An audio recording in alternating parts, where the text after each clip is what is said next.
What's up guys, JV2017 here with a response to a video I posted 2 days ago concerning whether or not DLC should have been included in the original game.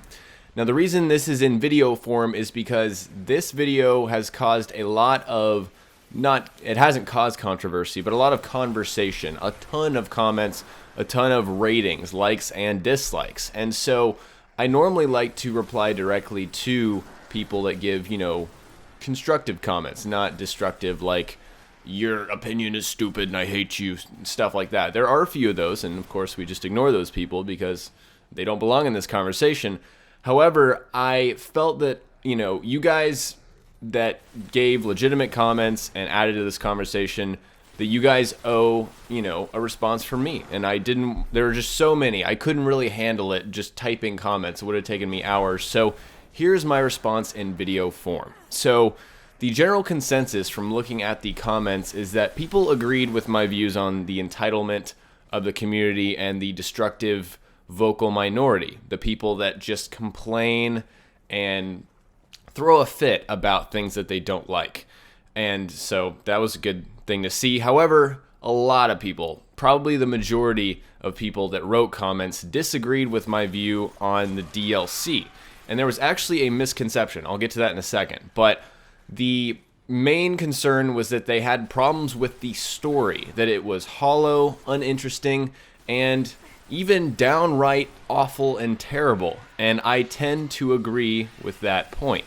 And so that brings me to the misconception that I pretty much took the absolute wrong approach. I thought that the main concern with the community was not with the story, it was with the overall gameplay experience. And was there enough stuff to do? That kind of, conversation. And that's what I thought it was about, because that was pretty much what I saw from the comments on my videos. However, after further inspection and looking around the internet, it's not about the gameplay. It is the story. Absolutely. The main concern about whether this game is worth your money and whether the DLC should have been there is the fact that the story is lackluster, it is hollow, it doesn't live up to Bungie's reputation of delivering an incredible story a la Halo. And that is the main concern that you guys have. And I recognize that now, and I realize that I made a mistake completely ignoring that. And I didn't ignore it purposefully. I want you guys to know that I didn't make a video just, oh la la la, here's my views, and I'm just going to completely ignore this side. I honestly just, like I said, I addressed the comments on my videos which didn't really specify that it was story related, the issues that you guys have. So I care a ton about story in games. My favorite games have incredible stories. Case in point, BioShock. Some of you guys know that my BioShock videos, the BioShock Infinite Explained, those have a ton of views, a ton of success, and I put my heart and soul into those videos because I love BioShock. I love BioShock's story. I love the way it ended. It was beautiful. And the same goes with Mass Effect. I love Mass Effect. Another example is Red Dead. So I am someone who absolutely supports a good story. And I don't like the fact that Destiny has literally the most hollow of stories ever.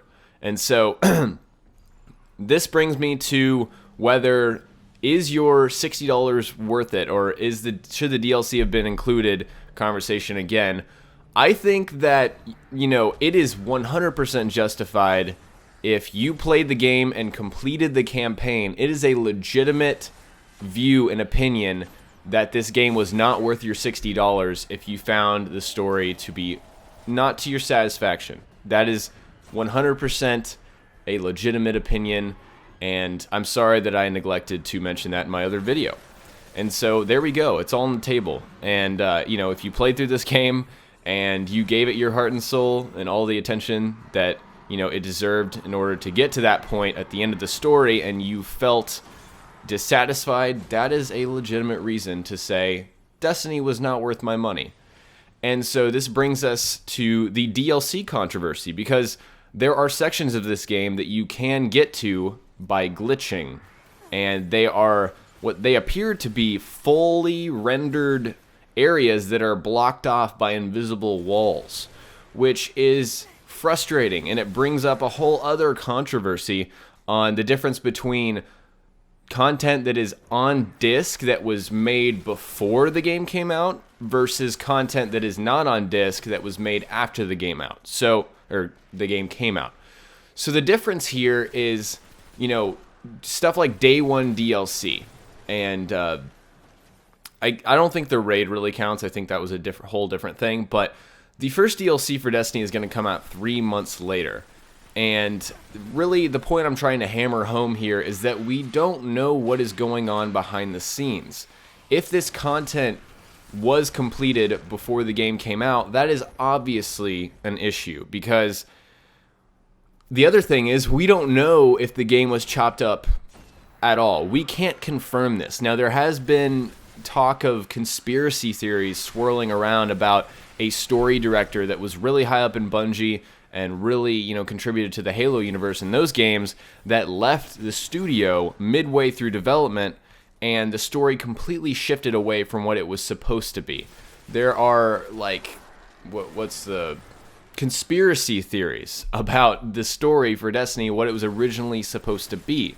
And honestly, I tend to agree with, I'm inclined to believe some of this conspiracy because of the fact of this game's story being so hollow, and the fact that the Grimoire system, which is the main delivery of almost all lore in the game, is not even in the game. We can't even access it in the game. We have to go to a separate app or Bungie's website to read about the lore of the game.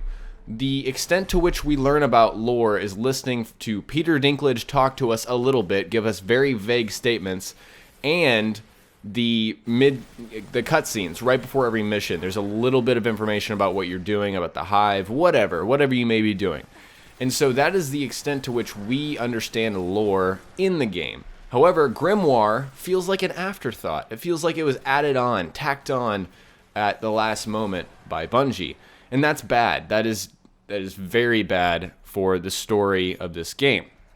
And so, circling back, I have an extremely large problem if the DLC here is going to be just downloading a code. If the DLC download for something that I pay $20 for is just an unlock code that unlocks stuff that was already on the game and programmed and put into the game when I bought the product, then I do have a very large problem with that, and I think everyone should. But the truth is we don't know yet. We can't determine this until the first DLC comes out. And I'm going to circle back to what I talked about before, the difference between content that is on disc that was made before the release versus content that was made after the release. We, again, can't confirm this because there have been, placeholder weapons and stuff. I've even made a video on the weapons that have placeholders there. Even Bungie commented on the whole leak of the name of the new raid and all that information that I posted on my channel as well. They commented and said that it was placeholders, but I don't know if we can trust that. I'm not sure that we can, trust Bungie's word that they are just placeholders. And, because the fact is, it could be that we download a $20 verification code to unlock stuff that was already on the disc, that was just locked out. It's just like them putting a big lock icon with a money sign and a dollar amount for us to pay, and we have to pay that in order to unlock it. And so, really, what I want you guys to take away from this is that it's okay to be angry. It makes sense to be angry about the DLC and the expansion. I can see that. And I don't think that we have all the details yet. I don't think that it's completely fair to throw Bungie under the bus just yet. The fact that we can go to those areas, like I just said, that is some compelling, evidence that the stuff is on disc and we are just unlocking it. But again, we can't confirm this until we actually get our hands on the DLC. If the download is 50 kilobytes, I'm going to be pissed. If the download is 2 gigabytes, I don't know. Because, again, we can't confirm that. So, the last distinction I want to make is of a game that 100%, a game that has a 100% legitimate DLC practice, and that's BioShock Infinite. So, BioShock Infinite, the game ended, and we were promised more content afterwards in the form of Burial at Sea. It took Irrational Games 8 full months after the release of BioShock Infinite to release that first piece of DLC. 8 months is a ton of time, which makes me think that that content was created from scratch after the release of the game, which is 100%, something I can get on board with. However, what I can't get on board with is something that was made before the game and sold for extra money, especially when your game is very hollow in terms of the story, and the DLC advances the story, which is what we're going to get. That's an issue. And another thing to note is the final piece of DLC for BioShock Infinite came out a full year after the original game, which again implies that this was not made pre-release, it was made post-release. And that's how it should be. So, anyways guys, just like the last video, let me know what you all think of what has been said here, the whole situation, and what you're feeling.